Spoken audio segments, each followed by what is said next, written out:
Competing on Chopped involves a gauntlet of pressure-filled regulations. If your dish doesn't cut it, you will be chopped. Yikes. So we spoke to some veteran contestants to get the inside scoop about the rules on the show that are so strict, it's kind of bizarre.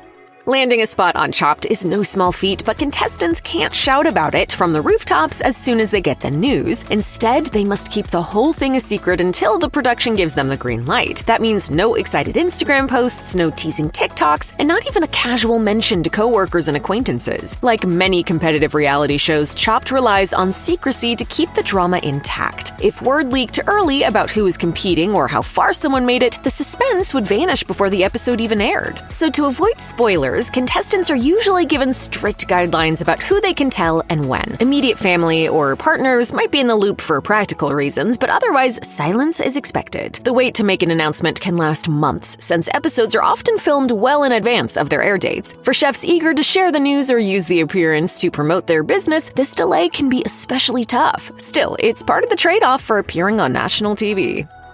Unlike the hosts and judges, contestants aren't typically treated to professional hair and makeup on set. Thus, they must arrive camera ready. Not everyone is necessarily prepared for that. As Clara Park admitted, "I was surprised that they don't offer to do hair and makeup. This practice keeps the production on schedule. Furthermore, if contestants needed full hair and makeup services, they would have to arrive on set earlier and costs would rise. For chefs used to a familiar back of house uniform, coming ready to film can seem a bit daunting. They might be hoping for a bit of TV glamour, but the food is the important part, not how the contestants look. Chefs might have to make themselves look presentable for the show, but at least they don't have to wash their own dishes. Thank goodness for small mercies. And then, after a long day of filming, they're free to head back to their homes or hotel rooms.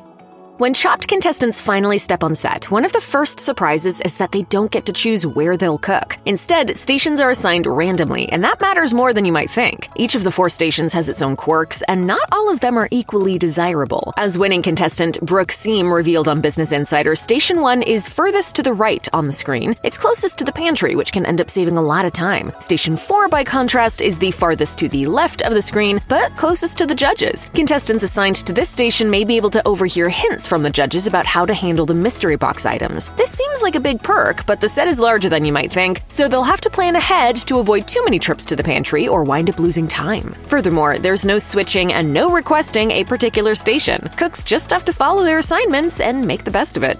Safety and presentation matter on Chopped, and production enforces a clear dress code that contestants must adhere to. That means a signature chef jacket, which creates a uniform look and also aligns with on-set safety standards. However, contestants are allowed to bring their own pants and footwear. Sizing can be a real issue, though. Contestants tell production what size jacket they need, but they don't always get an exact match. As Clara Park revealed, "I ordered a women's small but got a much bigger chef coat because they tend to only have unisex or men's sizing, which can actually be quite dangerous, as loose clothing and ill-fitting jackets are known to get stuck on knobs, hooks, and corners. This can be a serious hazard when you're reaching for pans, leaning over burners, or moving quickly between stations. For chefs used to more comfortable uniforms in their own restaurants, this can make a big difference."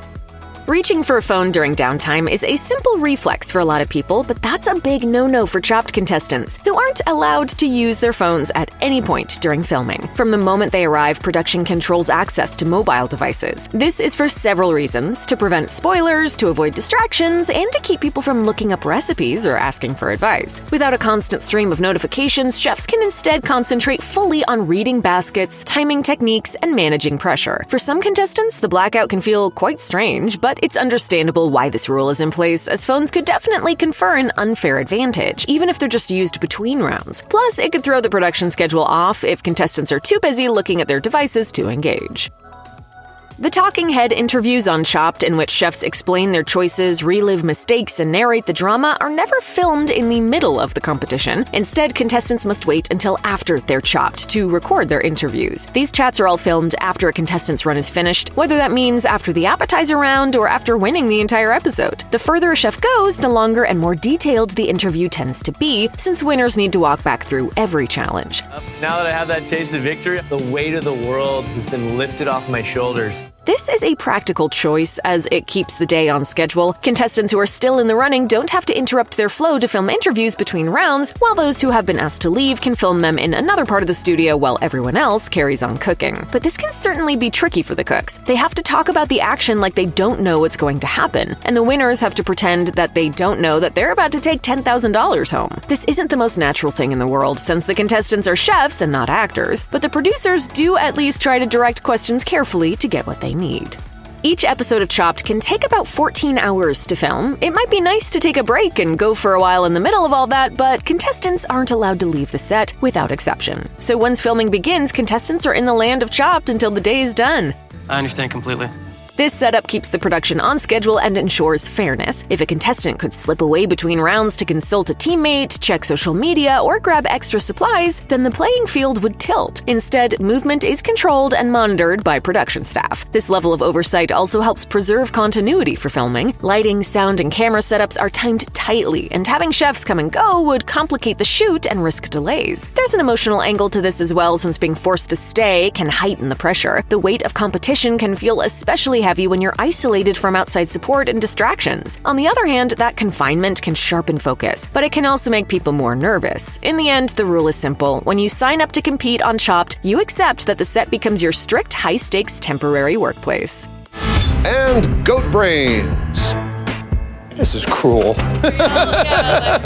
The mystery basket is a collection of curveball ingredients that forces chefs to invent on the fly, and they can't simply bypass an awkward ingredient. According to Season 20 contestant Clara Park, you are required to use every mystery basket item full stop. Chopped Canada contestant Shane Chartran concurred by noting, even though the ingredients were not the greatest and very strange, you could not skip using any of them. Sometimes a contestant turns an unwieldy item into the twist that elevates a plate. Other times it becomes the weakness that knocks them out. But chefs can certainly be flexible with these ingredients. For example, mystery items can be transformed into purees, garnishes, sauces, or infused oils rather than the main feature. Savvy contestants plan quickly, finding ways to make them feel intentional rather than tacked on.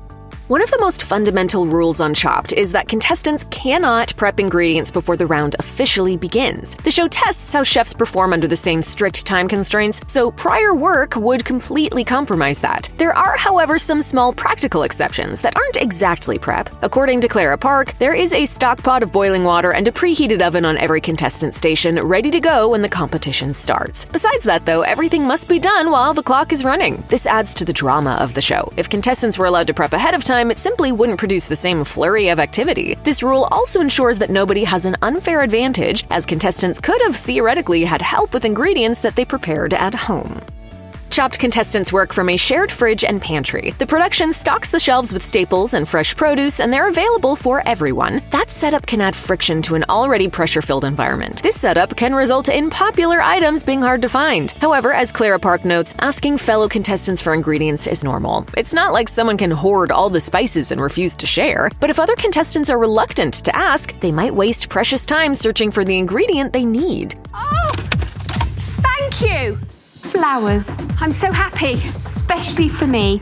This communal pantry also forces fast decisions about substitutions. If an ingredient is used up, then contestants have to pivot and choose something else instead. Broad ingredient knowledge is thus a big advantage. Those who know what to sub and have great command of flavor combinations will do better in these situations. In short, the fridge and pantry tests logistics, communication, and composure as much as culinary skill.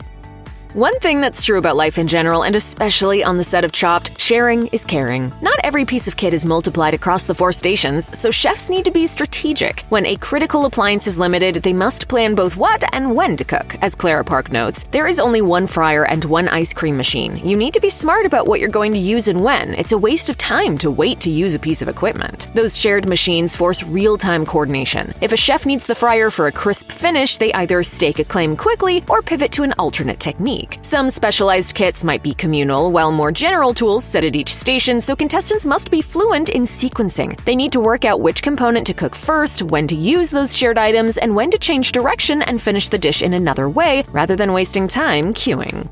On Chopped, when the timer hits 0, the plates absolutely must be finished and hands absolutely must go up. Time's up. Please step back.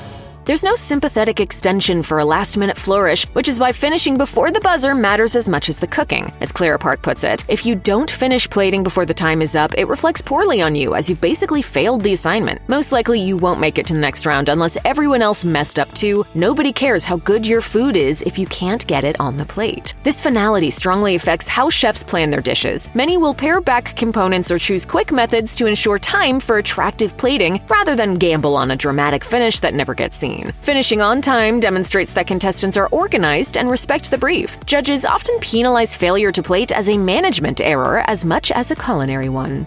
Time's up. Please step back. Whew.